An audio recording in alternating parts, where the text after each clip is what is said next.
Mutton মুরগির মতো, মাটনের চর্বি দিয়ে করে। ঘুগনিটা খুবই দারুণ হয়। আজকে আমরা এখানে এসে এই ঘুগনিটাই স্পেশাল, ঘুগনিটা মিস করতে চাই না। যে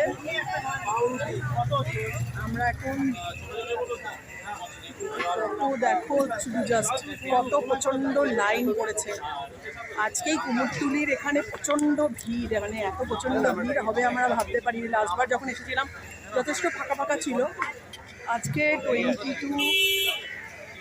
22 সেপ্টেম্বরে আমরা এসেছি সানডেতে। প্রচণ্ড ভিড় এখানে, প্রচুর লোকেরা এই প্রি দুর্গাপুজোর শুটিং করতে প্রচুর লোকের এসছে।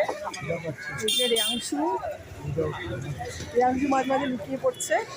যাই হোক, এই দোকানটা তোমরা যদি কেউ এখানে আসো, এখানে আসতে দিও না প্লিজ। স্পেশাল দোকান একটা, আমার তো খুব ফেভারিট, মাটন বিরিয়ানি দিয়ে ঘুগনি।